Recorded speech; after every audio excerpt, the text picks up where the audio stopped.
I mean, I don't think Jacoby Brissett. Fuck yeah. I don't think Jacoby Brissett. I'm tired of the. I think everyone's shitting on Jacoby a little too hard. I don't think Jacoby Brissett is a world beater by any means. But Jacoby Brissett the last time he was a full starter, was better than Baker Mayfield was last year, and we won 9 games. A fully healthy Jacoby Brissett is better than a one-arm Baker Mayfield, and we won 9 fucking games with a one-arm quarterback. Right? 8. What did we win? 8. Even if it was 8, I think was 8 last year. Yeah, I think 8, 9. So it's like 8 games with a quarterback with one arm. So at least our quarterback's got 2 arms and he can move around. So I think Jacoby Brissett is better than that. Again, Nick Chubb and Kareem Hunt. I will take those 2 guys over any rushing duo in football. Any single one. Does Kareem Hunt, is he on the team this whole year, you think? I think we get rid of Dearness Johnson before we get rid of Kareem Hunt. Wow, that's a hot take. I don't think so. I think Kareem Hunt plays out the year. I think they know who if they trade, they're going to get who are you going to get from Philly? I mean, I've seen every draw up of a trade I've seen from Philly to Cleveland for Kareem Hunt is dog shit.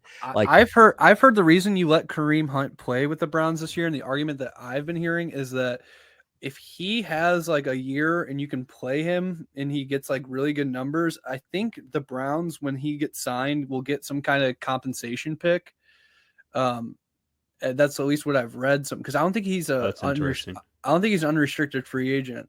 I don't know how the NFL works, but I was hearing that they could get a pick if he gets signed and after the season. So it might make sense for them to run him into the ground. Who knows? And I just think that it is when you're missing a guy like Deshaun Watson, when you're already that, you're already that handicapped. Your receiving core is a little questionable. I mean, it's questionable at best.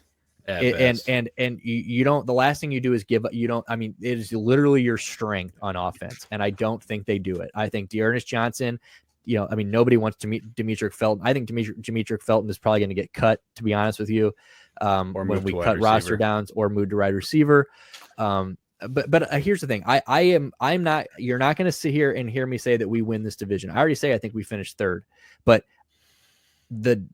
the disrespect that we're getting because of just one Jacoby Brissett. I mean, let's think about some of the shit that people have said about, the Steelers, they're good everywhere, but they, Mason Rudolph, but they've still got, or Mitch Trubisky, but they've still got all these other playmakers. Bro, you've got Jacoby Brissett and literally just studs. I mean, Amari Cooper at the 1, if he can stay healthy and he's out there playing like Amari Cooper can, that's a great one to have. David Bell, we don't know what he's going to be like, but if he turns out into what they drafted him to be, that's a good number 2. And Stuart Pepper and I talked about this beforehand before we got on here. There's a trade rumor right now with Philly, a real trade rumor of Dearness Johnson for Jalen Reagor. Now, Jalen Reagor, I just called him dog shit last week. I just talked shit on Jalen Reagor out the ass last week. But he's a former first-round draft pick. And if I can get rid of Dearness Johnson, who is the odd man out in my running back duo, when we've already got Jerome Ford, who is a stud, who I believe we believe in, and he is a rookie, we get the odd man out. And you go get somebody like Jalen Reagor to be a wide receiver 3 behind David Bell, maybe a wide receiver 2. He's a former first-round pick. And a change of scenery could do him wonders, and less pressure. I mean, at Philadelphia, how hard it is. It's already hard to play in Philadelphia. And when the whole city fucking hates you, it's probably 10 times harder to play in Philadelphia. I mean, literally the running joke in Philadelphia. I mean, he gets dogged at every turn. The Philadelphia fans hate him. So it's like, I can imagine that just getting out in a fresh start would do Jalen Reagor probably wonders. So I would feel bad for Ernest Johnson. You get thrown into the fucking Philly running back room, which is nobody knows who's the starter. Well, Dearness Johnson is the starter. If he goes to Philadelphia, I think Dearness Johnson. I think he's better than Dearness Johnson is better. He's not better than Miles Sanders, but where the fuck is Miles Sanders? I mean, I would love to know. Guy's on a milk cart. Where in the world is Miles Sanders? Yeah, Miles Sanders is practicing with the fucking taxi squad. San Diego. So Kenneth Gainwell is. He's very good, but dude, D'Ernest Johnson is every time he's been on the field, he has produced. Look at what he just did in 2 carries. He had 2 carries the other day. He had like 30 yards, 25 yards. Yeah. Like the dude just finds holes. So I think that I'd rather give him up, I think, than Kareem Hunt. But so if we make that trade, I think that's a good trade.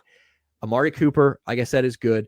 Anthony Schwartz, obviously it depresses me, but I think he's got a little bit of promise in him. DPJ, just catch the ball. If he could just catch the ball, I mean, catch the ball, he gets open. He's wide 100%. Open all the fucking time. I saw a stat the other day that he had the most separation through all of our preseason games thus far of any one of our wide receivers. And it's not surprising. He's wide open. Yeah, because he's fast. He just can't catch the ball.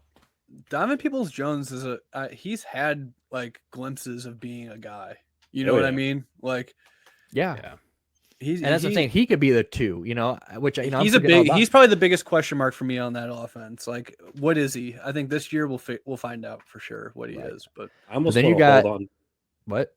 No, I almost want to hold on to Felton, like you said, if they move him to wide receiver, because I kind of worry about the depth. Like you said, Anthony Schwartz, his hands are just not there right now, and Javon Wims. Ask any Bears fan. He's a massive pile of shit.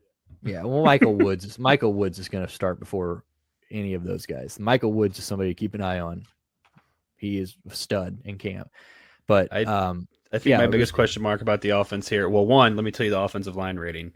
Second, now that was before the injury at centers, which is my biggest concern here. I mean, the center position is the only question mark. Yeah, 100%. Everywhere else, we're locked down, baby. Nick Harris going down and then Dawson going down like days later really, really hurts us. Andrew Berry needs to call JC Trotter, beg him to come back. JC Trotter. Dude, please call him. Get him on the phone. Get him in the building. I'm done buying fucking jerseys and having the guy leave after that year. Dude, I mean, for no fucking reason. Well, and if you add JC up into this offensive line, you're gonna finish second in line rankings at the end of the year. Like this offensive line is stacked, absolutely stacked. Stu, do you still have your Peyton Hillis jersey? No, I do have a Gary Barnidge jersey if you want it. Oh, dude, Peyton Hillis was a Madden cover athlete, bro. How? Dude. You talk to youngins, bro. They have no idea who Peyton Hillis is. The only reason he got it is because everybody hated Michael Vick. It's actually though. So I mean, look, I think they're good at tight end. David Njoku is a stud. Harrison Bryant has not even really gotten that much of a chance, but he's a fucking damn good backup tight end who hasn't even gotten a chance yet. I've heard good things about him this camp. I think he can start on some teams. Johnny Stanton at fullback. So here, this offense I think is good enough to sustain for 12 weeks. Yeah. I think I've told Andrew, I've gone on record saying we'll get to this when we get to the schedule. Now, could I see us being 5-6 when Deshaun comes back? Yes, but could I see us being 6-5 when Deshaun comes back? Absolutely. So and let me tell you right now, if Deshaun Watson comes back to a Browns team that's 6-5, watch the fuck out. They're going to the playoffs. And I'm not saying they're going to a Super Bowl or anything like that because the AFC is so goddamn stacked, but they're going to make noise. And I think it's good that Deshaun's going to get some play time this year. And I am not, all these people are worried about him having this time off. I think he's going to be rusty when he comes back, but he's 26, 27 fucking years old. You don't just forget how to play quarterback. He's not 33. He is a stud he's not riddled with concussions. His athletic prime. He's not injured.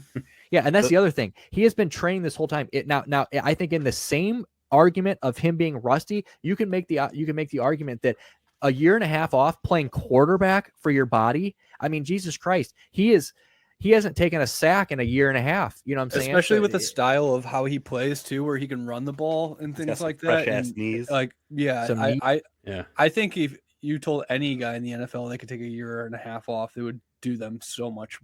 While you're doing it, you can still train, stay in shape, do everything you're going to be doing. It's not like you're fucking he's just out here being, Twinkies. He didn't show up looking like Leonard Fournette. You know what I'm saying? No. Well, and just a real hit on Deshaun. When we saw him play in this preseason, the stat line looks ugly until you factor in 3 dropped balls. those passes when he was rolling out of the pocket, especially to Schwartz, were dimes, dude. He looked like he had missed a day. Seriously, that's exactly what I'm trying to say. I mean, he looked fantastic. What more can you say? All the butt hurt around the league if Deshaun becomes something. Dude, I actually cannot imagine the headlines. And we are not going to get such a stink. Yeah. And we have brought up the suspension multiple times, and I've given my thoughts. So I'm not even going to get into this because this will be a 3-hour fucking episode. But fucking, if anybody who wants to say the NFL gives a shit or that they've upped the suspension because they care about anything, you can lick my balls, because that is absolutely false. And them letting him come back week 13 against Houston, get fucking real. Like this is a ratings grab. They were after the money more than anything, but they could never just slap a fine on there. They had to add games. So here's the other thing I told Pepper the other day when we were talking about this, because he had to listen to me rant about this the other day. If the NFL really fucking wanted him gone for a year, they would have just suspended him for a year. The guy that they picked to fucking rule the second time, literally it works for the NFL. So if the NFL wanted that, they could have just fucking appealed the first one and handed the year down, but they didn't. So the fact that they talked means that they know they don't want one of the best top 5 quarterbacks in the NFL sitting on the sidelines for 2 fucking years. They want him playing football.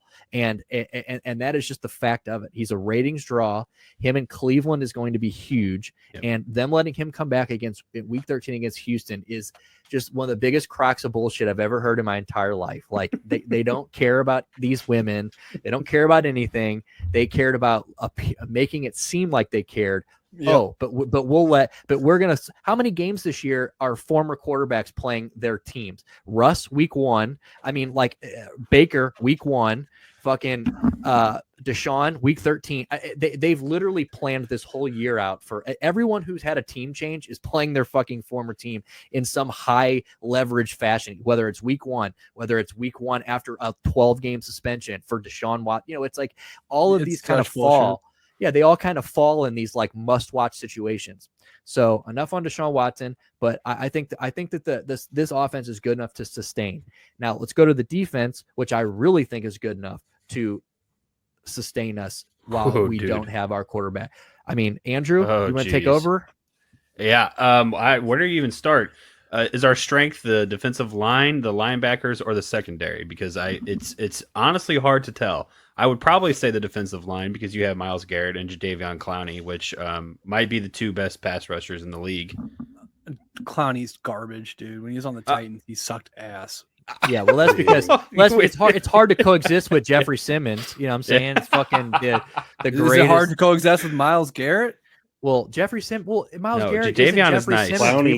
Jeffrey Simmons is the heir to fucking Aaron Donald. Not even Myles Garrett got praise like that. Okay. So Jeffrey Simmons is 1B. Myles Garrett's like 2A. You know, I'm just saying I'm not as high on Jadeveon Clowney as other people. I'm with you. I've seen it in real life. Jadeveon Clowney, I'm with you. Jadeveon Clowney is probably not nearly as good as I don't think he's ever been as good as he was advertised. I agree with that. Dude, remember when he murdered that kid at South Carolina? When we all remember that. We all still watch. They literally made him the ball up with one arm. I literally like that play will. Like he will never live that play down. It is one of the most vicious. That'll be the first thing anybody thinks about when they think about it. Yeah, one of the only more vicious thing I can think of is when Reggie Bush got hit by the Eagles years ago by Sheldon Brown. Yeah, Sheldon Brown. Jesus Christ. Well, he got up, he tried to stand up and then fell back down. Yeah, it was like, oh fuck, he might be dead. To this day, that's one of the most vicious hits I've ever seen.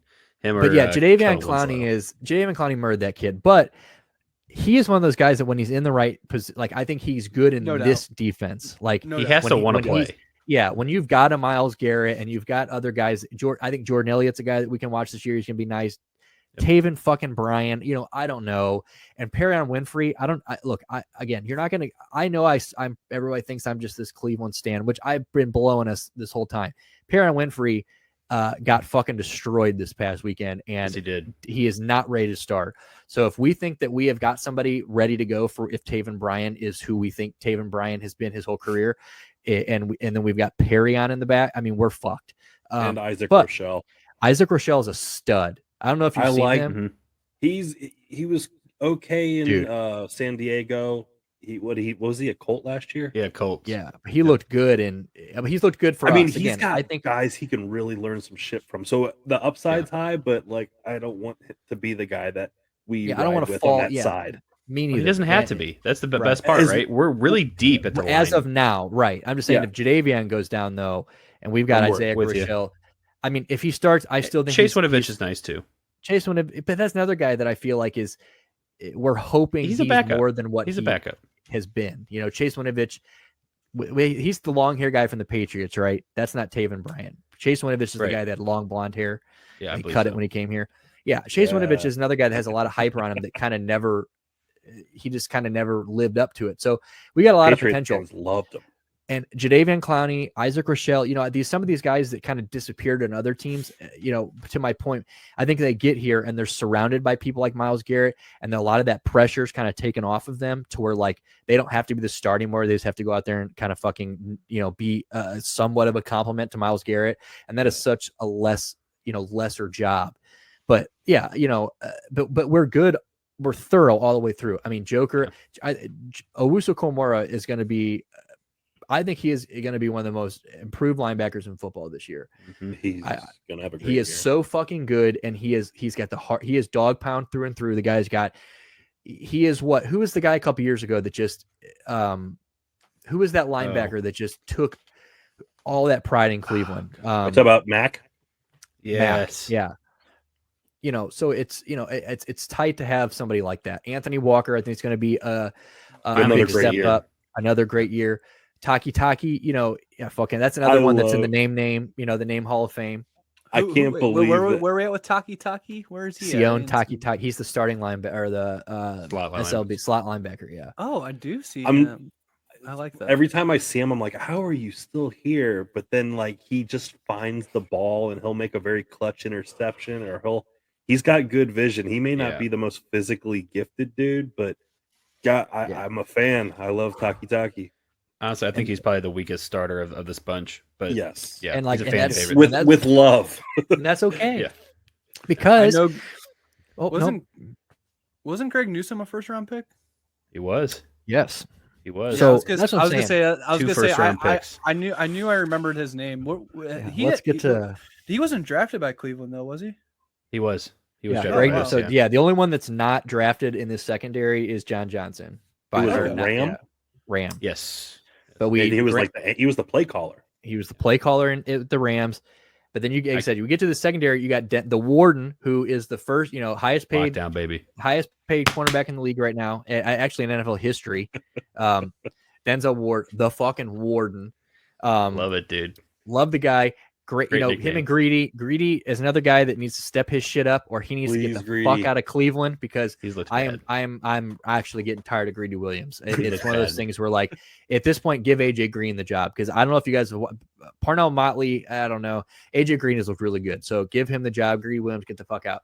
We'll get to safety. Grant Delpit, savage. We haven't got to see much of him. I can't wait to see what he develops into this year. He's one of those guys that could take the biggest step on this defense, I think. Ronnie Harrison's good. Second string. Ronnie Harrison's good.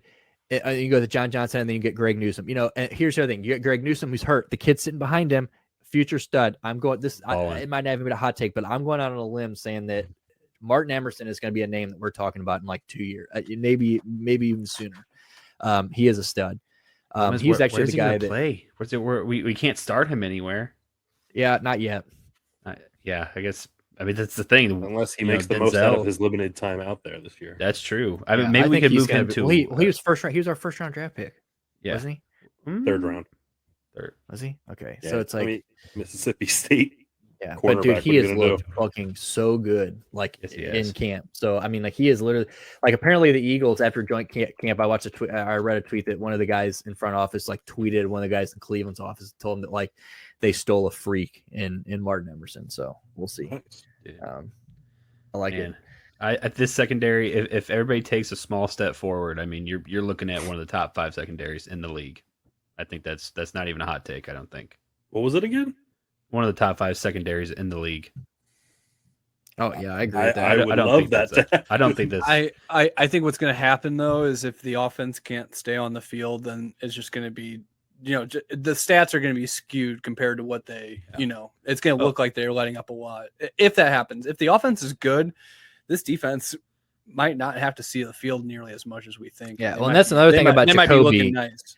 That's another good thing about Jacoby is he just doesn't turn the ball over. So, we might be seeing some 3-and-outs and maybe not move the ball, But you guys run the ball. You run the ball so much, it almost negates any of that anyway. Right. So it's like, dude, that's why I'm saying, like, it's Jacoby Brissett's not stepping in for the fucking Kansas City Chiefs here. You know what I'm saying? Like, he's not stepping in for a team that throws the ball 40 times a game. He's not trying to be Josh Allen. Like, Jacoby Brissett's going to throw the ball like 25 times a game, manager style, game manager, baby. And as long as he doesn't throw fucking interceptions, I think we're good.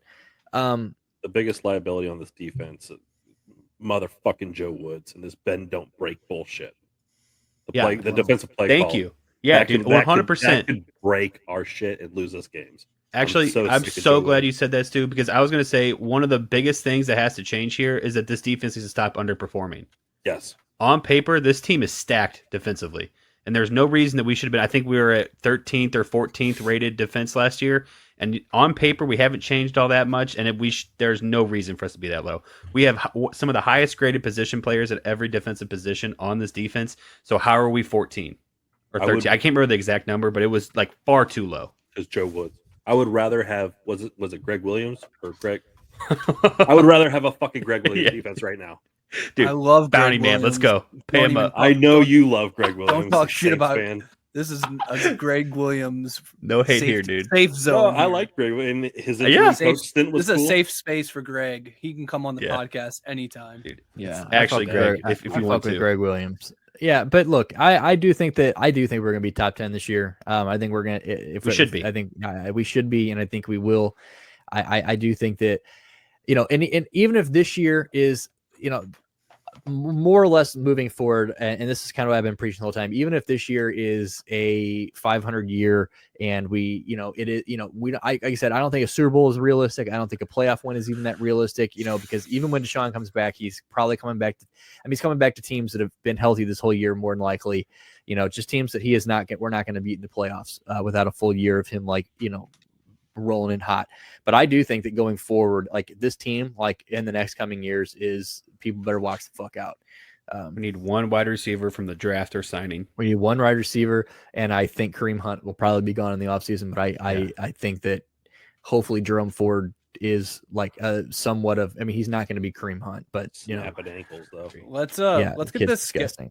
Let's talk about Cade York first. Let's just mention Cade York. You guys fucking love your special teamers. All right, let's we go. do. Well, we love our fucking have one. No, we love our special teamer. We don't love our special teamers. We love our special teamer because we finally got a fucking kicker who is just booming. But we did love Jakeem Grant, but he fucking oops. He literally blew by somebody so hard he blew his fucking leg out. I was gonna say I hadn't seen the name Cade York before, so this is a new kicker name for me. Dude, well, they saw what happened. So they saw that Evan McPherson. They see what happened with the Bengals last year, and they saw that, okay, you want to fix your kicker problems? Let's quit fucking playing the carousel, kicker carousel, and picking up dudes that have played for every other team in the league. Let's just go draft one. And that's what they did. They went out and got Cade York from LSU, who has just been kicking bombs. Deadly accurate. Dude. LSU, I like that. He missed like 3 kicks all camp, and they were from like 55 plus. You know what I'm saying? Like, and then all the kicks that he missed, he lined back up and fucking banged right after that. He was hitting 66 yarders in camp. Like, get the fuck out of here. He's got a foot. We finally have some. Phil Dawson. Look, we're the only team probably ever to franchise tag a kicker. Okay. So I can't think of anybody else. We need a kicker. Phil Dawson is gone. So we have literally just been in the dark ages since then. So we've got Cade York. Go to our our fancy picture is him booming a kick in Yahoo. So go check it out. Cade York, baby. We dropped Ryan Suckup because once we found out that we have the lamest fucking rule in fantasy football history of no points for extra kicks. Why is that? That's stupid, dude. Because the kicker is already an awful position. It used to be an auto point, and I get why we used to maybe not do it, but now it is not an auto point. I think 25 kick quite a bit. Yeah, you should spend less time tying your shoes than you do picking a kicker each week. And I am not about to have everybody going out and adding and dropping kickers at whim and creating just a fucking firestorm. It's so first stupid. Of all, neutralize the kicker, because what I did just get rid of the kicker. Is I neutralize. Yes. I knew no, because I had people say if you get rid of the kicker, you're ruining the league. Blah blah blah. Yeah, well, I've seen some of that baby shit. I took the kicker position and I minimized it to the as minimal effect as it can possibly be. It literally gives me it gives me cancer. It's like the fumble rule in the Dynasty League last year. It's just one of those things where I wake up sometimes and like I think I have hemorrhoids, and then I remember, oh no, it's just the fucking kicker rule in my Yahoo league. But we had Ryan Suckup because before the draft we didn't have it updated. So when we drafted, it still said 1 point or points for the extra. So Pepper and I go, okay, well, Ryan Suckup, fine. Because we drafted him last year and we named our team 2 Girls, 1 Suckup, which is fucking brilliant. Great name. I love Brazilian scat porn references. Love it. And then and then he was useless. And then we were like, damn. So then we saw it and we drafted him again this year. And then like 5 minutes after the draft, we updated the fucking. The day after, I'm like, going through the settings. Jack and I'm like, fixed the settings. Damn it, Jack. So we just said fuck it. We said we're rolling with Cade York, baby. Yeah. So anyway, we'll move into the schedule because I guess let's wrap this up and send these people on their way. Yeah. Hey, actually, we're doing pretty good. Like we're only at an hour and a half right now. Oh no, no! I didn't mean like that. I mean in a good way, in a positive. Yeah, I have literally put a period and cut myself short many times during this. Like, I am gonna have to I have a vein popping out of my neck that you can't see. I gotta take an ad. That's not the only vein that's throbbing. Yeah, no, it's not. I've been rock hard. I have to call a 4-hour boner hotline when we get done with this because I have been just looking at my team on paper. It is got me bricked up. So into the schedule, week 1, win. We will not lose to fucking Baker Mayfield. Because if we do, will not happen. If we lose to Baker Mayfield, the week of Tuesday, September, whatever that will be the last time you ever see Nick Chubb on Pop Culture Rehab. I will be gone. You will be. I will go missing. You will not see me again. If we lose to Baker Mayfield week 1, you won't see me again. That's the most expensive Browns game to go to this year. Isn't that amazing? And then our ticket prices are fucking low. Well, they weren't low a week ago when there were 6 games for Deshaun Watson. Right. You should have seen these prices because they were. Now that we've got 36 down here, that's the cheapest one I see. They all kind of got Brissett. Dude, it's big beefy. It's sad. You got a Christmas game versus New Orleans this year. That should be fun. Yeah, I think that our second half. So I guess we'll break this up with Deshaun and not Deshaun. I guess is how we'll do this. Pre-Deshaun. So pre-Deshaun is everything up till Tampa, week 12. Yep.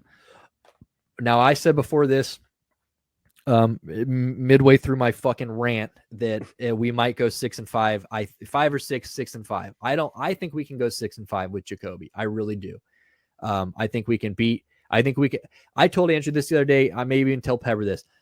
I don't think it's unrealistic that we start 4-0. Do I think we lose one of those? Probably. I think that we can go, but we 2-2, 3-1. But let's just break this down here. Who are the 4 quarterbacks that we're playing? Baker Mayfield. Outside of that, who are they? Where are they better on the football field? Christian McCaffrey, sure, but Chubb, Hunt. Okay, so that almost we're up there with rushing. It's not like they're not blowing us out. No. So where are they better than us? Nowhere. Rushing, we're better. He's just a better pass catcher. Yeah, we're better. So he's a better wide receiver. He's a better wide receiver than Amari Cooper, I think, when he's healthy. Yeah, absolutely. But so that's one guy. So we are better than Carolina, literally fucking everywhere. Zach Wilson and or Joe Flacco. I'm taking Jacoby Brissett over both of them, and we're better than New York, literally everywhere. Moving on, Pittsburgh. Their wide receivers are better. Their wide receivers are better than yours. Okay, but who's going to throw the ball to those wide receivers? No, I'm just making a point. But Elijah Moore. So Elijah Moore. Who else? Corey Davis, and then Garrett. Corey Davis is 50, and Corey Davis. What did Corey Davis do last year? Corey Davis is like 27. What did he do last year? He was injured. Okay, So we're coming up with a guy. I got all the answers for you. So a guy that didn't play last year and he plays for the Jets. So the fucking wide receivers are honestly a toss up. Honestly, Amari Cooper and Elijah Moore. Are you telling me Elijah Moore's better than Amari Cooper? Come on. So can be. He was the best wide receiver in football and fantasy last year for like 6 straight weeks or something like that. Okay, but when it comes to football, Amari Cooper is a better wide receiver. Just saying, man. I'm just making. Hey, there's so many Browns guys. I just got to make my arguments. Okay. Jalen Hurts can also be a top 10 fantasy quarterback. Are you going to tell me he's better than some of the guys he finished ahead of in fantasy last year? True. Come the fuck on. You make points. You make points. So. I take our receiver. So I said we literally better than New York everywhere. Pittsburgh, we've already talked about this, and we are better at the run. They have better receivers than us, and the D line is probably even. Other than that, we're better everywhere. In Atlanta, where the fuck is Atlanta better than us? I'll wait. Tight end. Oh, okay. I mean, look. No, that was Kyle Pitts is the dude. Yeah, Kyle but Pitts I mean, like, dude. Yeah, okay, but as far as like again, but Marcus. Hey, everywhere else, I'm with you. Yeah, no, I'm with you, dude. I'll take Beefy over Marcus Mariota any day. I'm taking Marcus Mariota over anything. Our offense, we are better everywhere on the offense besides Kyle Pitts. Facts. Yeah, facts. So we're better literally everywhere on defense. And you're losing that game to the Chargers, I think. That's going to be a good game. I don't think Jacoby can sling it enough to get it in the same ballpark as the defense will keep us in it though, and it'll be a fun game. I agree. Agreed. But again, but the 4-0 thing, like I said, don't look at me like I'm crazy when I say we can go 4-0 because I think that we are better than all four of these teams everywhere. I think it's actually, now that you explained it, I think I see your point. I think they could definitely go 4-0. I think the Chargers we lose to. I think we can lose to New England. I think we lose to Baltimore and we lose. So what is we lose? I think we can. Well, we can even beat New England's one of those games again. I think we can even beat. I think we're better than New England. I think we could beat fucking everywhere, literally everywhere. And you're not playing them in Foxborough either. Yeah. Okay. So So I'm gonna be Homer here and say we go 4-0. We lose to Los Angeles. We lose to the Chargers. We beat New England. We lose to Baltimore and Cincinnati. So what is that at the bye? So that's 5 and 3. Oh yeah, 5 and 3. 5 and 3. Okay, so I think we can beat Miami, and I think we lose to Buffalo and Tampa Bay. I'm gonna say 5 and 6. I think we lose one of those games that we should probably win, but I don't think it's as bad of a start that I think people are anticipating. If things go correctly, of course. I mean, I've already said we can go 5 and 6 too. Miami, we can lose to Miami. Give Miami a loss, even if we get to Sean back at 5 and 6, and that's a win. Like just to Absolutely. be clear, if we are going into a suspension of our starting quarterback and we're 5 and 6, teetering around 500, I'm gonna be a happy man with the roster that we have and the guy that. And it's not like we're waiting around for fucking. Fucking and the man's Daniel Jones, Right. I mean, we're waiting around for fucking potentially a top 5 quarterback in the NFL. So we get week 13, he comes back. I'm telling you right now, again, just like I said, week 1, not a fucking chance do we lose that game. No way. He's going to have 400 yards. Deshaun Watson. That is getting a dedicated TV at the house. I might not red zone everything. I at least have to watch the beginning of that game. It's gonna be electric. Same. I mean, because can you imagine? Because the Baker Cleveland thing is like the secondary storyline for the Browns this whole year, but that's like for any other team that would be the primary storyline. Like it would be like. Well, for Carolina, you're jaded former quarterback. You face him week 1. I mean, it has an amazing storyline. I hope it doesn't get overshadowed by the Deshaun stuff because that should be a game that is just fun. It should be a fun game for Baker. Should be a fun game for the Browns fans. I think that's must watch TV week 1 for. Oh no, we're talking about week 1 or we're talking about. I was talking about week 1. Oh, yeah, see, I was talking about Houston. No, but that is must-watch TV.